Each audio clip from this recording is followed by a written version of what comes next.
Hello friends, ಎಲ್ರಿಗೂ ನಮಸ್ಕಾರ.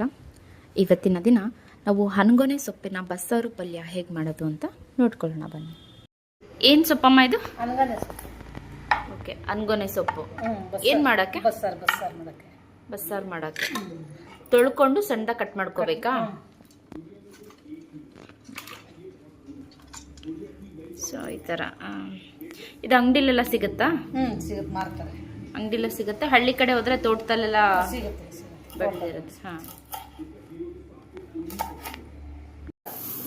ಹೆಸರು ಕಾಳು ಮುಕ್ಕಾಲು ಗ್ಲಾಸ್ ಹೆಸರು ಕಾಳು ತೊಗೊಂಡು ತೊಗರಿಬೇಳೆ. ಓಕೆ, ತೊಗರಿಬೇಳೆ ಎಷ್ಟು? ಅದು ಒಂದು ಮುಕ್ಕಾಲು ಗ್ಲಾಸ್. ಹೆಸರು ಕಾಳು ಮುಕ್ಕಾಲು ಗ್ಲಾಸು, ತೊಗರಿಬೇಳೆ ಮುಕ್ಕಾಲು ಗ್ಲಾಸು. ಎಷ್ಟು ಬೇಕೋ ಅಷ್ಟು ಹಾಂ ತೊಗೊಂಡು ಚೆನ್ನಾಗಿ ತೊಳೆದ್ಬಿಟ್ಟು. ಹಾಂ, ಓಕೆ, ತೊಳೆದ್ಬಿಟ್ಟು ಸೊಪ್ಪು ಜೊತೆ ಬೇಯಿಸೋದಕ್ಕೆ ಹಾಕಬೇಕು. ಓಕೆ, ಎಷ್ಟು ವಿಷಲ್ ಕೂಗಿಸ್ಬೇಕಾಗತ್ತಮ್ಮ? ಎರಡು ವಿಷಲ್ ಸಾಕು, ಎಲ್ಲ ಬೆಂದಿರುತ್ತೆ. ಉಪ್ಪು ಹಾಕಿ ಹಾಂ, ನೀರು ಹಾಕ್ಬಿಟ್ಟು ಹಾಂ, ವಿಸಿಲ್ ಕುಕ್ಕರ್ ಮುಚ್ಚಲ ಮುಕ್ಬಿಟ್ಟು. ಹಾಂ, ಇದು ಉಪ್ಪು. ಹಾಂ, ರುಚಿಗೆ ತಕ್ಕಷ್ಟು ಉಪ್ಪು ನೋಡ್ಕೊಂಡು ಹಾಕೊಳ್ಳೋದು.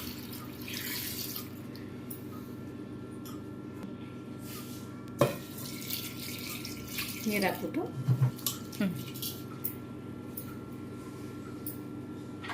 ಸೊಪ್ಪನ್ನ ಚೆನ್ನಾಗಿ ಕ್ಲೀನ್ ಮಾಡ್ಕೊಬೇಕಿಲ್ಲ ಅಂದ್ರೆ ಮಣ್ಣಿರುತ್ತೆ ಅಲ್ವಾ? ಒಂದು 4 ಸತಿ ತೊಳೆದು ಅದು ಕಟ್ ಮಾಡ್ಕೊಂಡು ಬೇಳೆ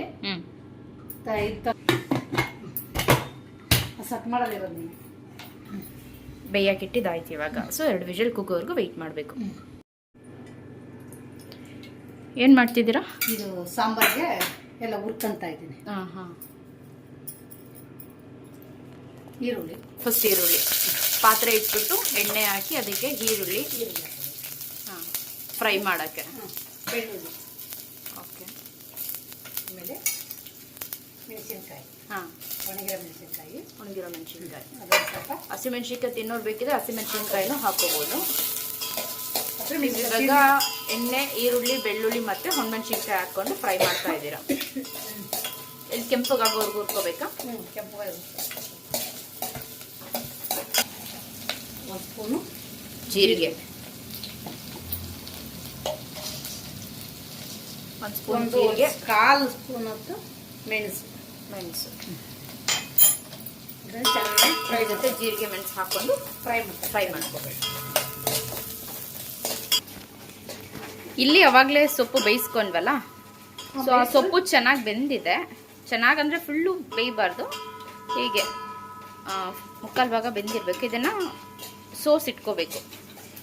ಕೆಳಗಡೆ ಹೀಗೆ ನೀರಿದೆ, ಮೇಲೆ ಸೊಪ್ಪು, ಬೆಂದಿರುವಂತಹ ಸೊಪ್ಪು. ಸ್ವಲ್ಪ ಕಾಯಿ. ಹಾಂ, ಓಕೆ. ಈ ಕಡೆ ಫ್ರೈ ಆಗ್ತಿತ್ತಲ್ಲ, ಅದರಲ್ಲಿ ಸ್ವಲ್ಪ ಕಾಯಿ ಹಾಕ್ಕೊಂಡು ಫ್ರೈ ಮಾಡಬೇಕು.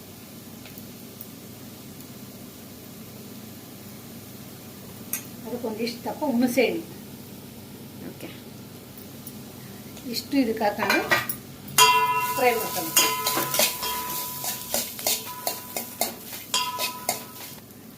ಓಕೆ, ಅವಾಗಲೇ ಬೆಂದಿರುವಂತಹ ಬೇಳೆನ ಸಾಂಬಾರಿಗೆ ರುಬ್ಬಕ್ಕೆ ಒಂದು ಸ್ವಲ್ಪ ಈ ಫ್ರೈಯಲ್ಲಿ ಹಾಕ್ಕೊಂಡು ಅದು ಕೂಡ ಫ್ರೈ ಮಾಡ್ಕೊಬೇಕಲ್ವಾ? ಇಲ್ಲ ಗ್ಯಾಸ್ ಆಫ್ ಮಾಡ್ಕೊಂಡು. ಹಾಂ, ಇದೇನು ಫ್ರೈ ಮಾಡೋ ಅವಶ್ಯಕತೆ ಇಲ್ಲ. ಫ್ರೈ ಆಗಿರೋದ್ರ ಜೊತೆಗೆ ಸ್ವಲ್ಪ ಇದನ್ನು ಮಿಕ್ಸ್ ಮಾಡಿಕೊಂಡು ಗ್ರೈಂಡ್ ಮಾಡ್ಕೋಬೇಕಾಗತ್ತೆ. ಕೊತ್ತಂಬರಿ ಸೊಪ್ಪು ಸ್ವಲ್ಪ ಹಾಕೊಂಡು ಡ್ರೈ ಮಾಡ್ಕೊಂಡು. ಓಕೆ, ನೋಡಿ ಫ್ರೆಂಡ್ಸ್, ಇದು ಸ್ವಲ್ಪ ತಣ್ಣಗಾಗೋಕ್ಕೆ ಇಡಬೇಕು, ಯಾಕಂದರೆ ಗ್ರೈಂಡ್ ಮಾಡಬೇಕಲ್ಲ. ಹಾಗಾಗಿ ಸ್ವಲ್ಪ ತಣ್ಣಗಾಗಕ್ಕೆ ಬಿಟ್ಬಿಡೋಣ. ಕೊತ್ತಂಬರಿ, ಓಕೆ, ಕೊತ್ತಂಬರಿನೂ ಜೊತೆಲಿ ಹಾಕಿಕ್ಬೋದು. ಇಲ್ಲಾಂದರೆ ನೀವು ಗ್ರೈಂಡ್ ಬೇಕಾದರೆ ಕೊತ್ತಂಬರಿ ಹಾಕ್ಕೋಬೋದು. ಒಂದು 5 ಮಿನಿಟ್ಸ್ ಬಿಟ್ಟರೆ ಸಾಕು, ತಣ್ಣಗಾಗತ್ತೆ. ತಣ್ಣಗಾಗಿದೆ. ಇವಾಗ ಇದನ್ನು ಮಿಕ್ಸರ್ ಗ್ರೈಂಡ್ಗೆ ಹಾಕ್ಕೊಂಡಿದ್ದೀವಿ. ಸೊ ಹೀಗೆ ಫೈನ್ ಪೇಸ್ಟ್ ಮಾಡ್ಕೋಬೇಕು. ಸೊ ನುಣ್ಣಗೆ ರುಬ್ಕೊಂಡಿರುವಂಥದ್ದು. ಈಗ ಒಂದು ಪಾತ್ರೆ ಇಟ್ಕೊಂಡು ಅದಕ್ಕೆ ಎಣ್ಣೆ ಹಾಕ್ಕೊಳ್ತಾ ಇದ್ದೀವಿ. 2 ಸ್ಪೂನ್ ಎಣ್ಣೆ. ಇದಕ್ಕೆ ಒಗ್ಗರಣೆಗೆ ಸಾಸಿವೆ,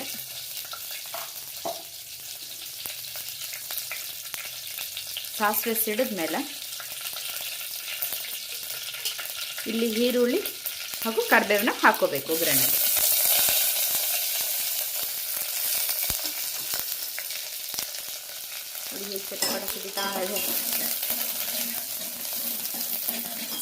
ಸೊ ಇದನ್ನು ಫ್ರೈ ಮಾಡ್ಕೋಬೇಕು. ಇಲ್ಲಿ ಈರುಳ್ಳಿ ಮತ್ತು ಕರಿಬೇವು ಫ್ರೈ ಆದ ನಂತರ ನಾವು ರುಬ್ಕೊಂಡಿದ್ವಲ್ಲ ಮೊದಲೇ ಆ ಪೇಸ್ಟ್ನ ಸೇರಿಸ್ಕೋಬೇಕು.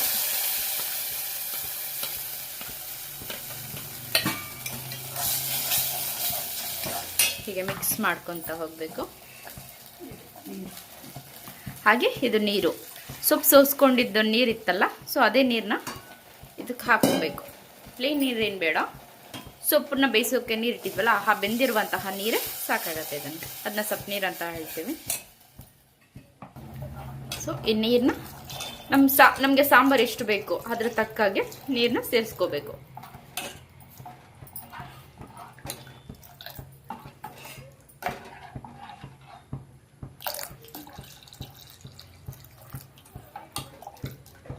ನೋಡಿ ಥಿಕ್ನೆಸ್ಸು. ಸೊ ಯಾಕಂದರೆ ಸಾಂಬಾರು ಇನ್ನೂ ಬೇಯಬೇಕಾಗತ್ತೆ. ಸೊ ಬೇಯೋಕ್ಕೂ ಮುಂಚೆ ಹೀಗಿರುತ್ತೆ. ಇದನ್ನು ಸ್ವಲ್ಪ ಚೆನ್ನಾಗಿ ಕುದಿಸ್ಕೊಬೇಕಾಗತ್ತೆ. ಹಾಗೆ ಸ್ವಲ್ಪ ಉಪ್ಪನ್ನು ಕೂಡ ಹಾಕ್ಕೋಬೇಕು. ಇದಕ್ಕೂ ಮುಂಚೆ ಸೊಪ್ಪು ಬೇಯಿಸ್ಬೇಕಾದ್ರೆ ಸ್ವಲ್ಪ ಉಪ್ಪು ಹಾಕ್ಕೊಂಡಿದ್ವಿ. ಹಾಗೆ ಈಗ ರುಚಿ ಚೆಕ್ ಮಾಡಿಬಿಟ್ಟು ಇನ್ನು ಸ್ವಲ್ಪ ನೋಡಿಬಿಟ್ಟು ಉಪ್ಪನ್ನು ನೋಡಿಬಿಟ್ಟು ಹಾಕ್ಕೋಬೇಕಾಗತ್ತೆ. ಇದನ್ನು ಒಂದು 10ರಿಂದ 15 ನಿಮಿಷ ಚೆನ್ನಾಗಿ ಕುದಿಸ್ಕೋಬೇಕು. ಸೊಪ್ಪನ್ನ ಹೀಗೆ ನೋಡಿ ಸ್ವಲ್ಪ ನೀರು ಇರದೇ ಇರೋ ಹಾಗೆ ಹಿಂಡ್ಕೋಬೇಕು, ಇಲ್ಲಾಂದ್ರೆ ನೀರಿರುತ್ತೆ, ಪಲ್ಯ ಚೆನ್ನಾಗಾಗಿರಲ್ಲ. ಫುಲ್ ಡ್ರೈ ಆಗೋ ಥರ ಹಿಂಡ್ಕೋಬೇಕು. ಫಸ್ಟಿಗೆ ಪಲ್ಯ ಹೀಗೆ ಡ್ರೈ ಆಗೋವರೆಗೂ ಸೊಪ್ಪು ಕಾಳನ್ನ ಹಿಂಡ್ಕೊಂಡಿದ್ದಾಯ್ತು. ಈಗ ಒಂದು ಬಾಣಲಿ ಇಟ್ಬಿಟ್ಟು ಅದಕ್ಕೆ ಸ್ವಲ್ಪ ಎಣ್ಣೆ ಹಾಕ್ಕೊಬೇಕು. ಏನಕ್ಕಂದರೆ ಇವಾಗ ಪಲ್ಯ ರೆಡಿ ಆಗ್ತಾ ಇದೆ. ನೋಡಿ ಹೇಗೆ ಎಣ್ಣೆ ಚಟಪಟ ಅಂತ ಸಿಡಿತಾ ಇದೆ. ಪಲ್ಯಕ್ಕೆ ಸಾಸಿವೆ ಹಾಕೊಳ್ಳೋ ಹಾಗಿಲ್ಲ, ಇದಕ್ಕೆ ಈರುಳ್ಳಿ ಹಾಗೂ ಒಣಮೆಣ್ಸಿನ್ಕಾಯಿನ ಹಾಕೋಬೇಕು, ಚೆನ್ನಾಗಿರುತ್ತೆ. ಈಗ ಇದನ್ನು ಫ್ರೈ ಮಾಡ್ಕೋಬೇಕು. ನೀವು ಬೇಕಾದರೆ ಈ ಒಗ್ಗರಣೆಗೆ ಕರಿಬೇವು ಸೊಪ್ಪು ಕೂಡ ಹಾಕೋಬೋದು. ಕರಿಬೇವು ಬೇಡ ಅಂದರೆ ಸ್ಕಿಪ್ ಮಾಡ್ಬೋದು. ನೋಡಿ ಹೀಗೆ ಬ್ರೌನಿಶ್ ಆಯಿತು ಆನಿಯನು. ಇದಕ್ಕೆ ನೀವು ಕಾಯಿ ಒಗ್ಗರಣೆಗಾದರೂ ಹಾಕೋಬೋದು, ಇಲ್ಲ ಸೊಪ್ಪು ಹಾಕ್ಕೊಂಡು ಲಾಸ್ಟಿಗಾದರೂ ನೀವು ಹಾಕೋಬೋದು. ರುಚಿಗೆ ತಕ್ಕಷ್ಟು ಉಪ್ಪು ಹಾಕ್ಕೊಂಡು ಮಿಕ್ಸ್ ಮಾಡ್ಕೊಬೇಕು. ಹಾಗೆ ಆವಾಗಲೇ ಡ್ರೈ ಮಾಡಿ ಇಟ್ಕೊಂಡಿದ್ವಲ್ಲ ಸೊಪ್ಪು, ಅದನ್ನು ಇದರೊಳಗಡೆ ಹಾಕ್ಕೊಂಡು ಮಿಕ್ಸ್ ಮಾಡಿ ಸ್ವಲ್ಪ ಬಿಸಿ ಮಾಡಬೇಕು.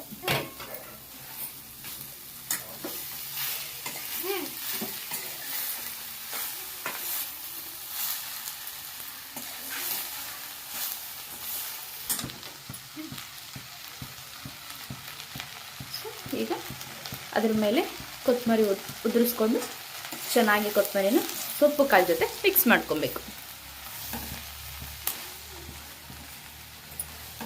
ಸೊ ಹೀಗೆ ಮಿಕ್ಸ್ ಮಾಡಿಕೊಂಡು ಅದ್ರ ಬಾಯಿ ಮುಚ್ಚಿ ಇಟ್ಟರೆ ಪಲ್ಯ ರೆಡಿ ಆಯಿತು. ಹಾಗೆ ಸಾಂಬಾರು ಇಲ್ಲಿಗೆ ಬಂತು ನೋಡೋಣ. ಸಾಂಬಾರು ನೋಡಿ 15 ಮಿನಿಟ್ಸ್ ಕುದಿಸಿದ್ಮೇಲೆ ಹೀಗೆ ತಿಕ್ಕಾಗಿದೆ ನೋಡಿ. ಪಲ್ಯ ಹೀಗೆ ರೆಡಿಯಾಗಿದೆ. ಅನ್ಗೊನೆ ಸೊಪ್ಪಿನ ಬಸ್ಸಾರು ಹಾಗೂ ಪಲ್ಯ ಮುದ್ದೆ ಜೊತೆ ತಿನ್ನೋದಕ್ಕಂತೂ ಸಖತ್ತಾಗಿರುತ್ತೆ. ಈಗ ಟೇಸ್ಟ್ ಮಾಡಿ ಹೇಳೋಣ.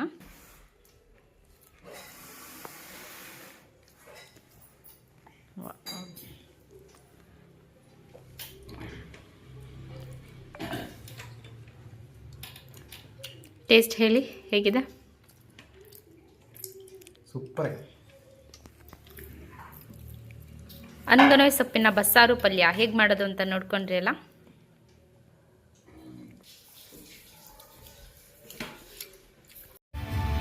Forming pavements. More than 20 giant plants like these sites per square meter. I have never seen anything like this in my life. It was the first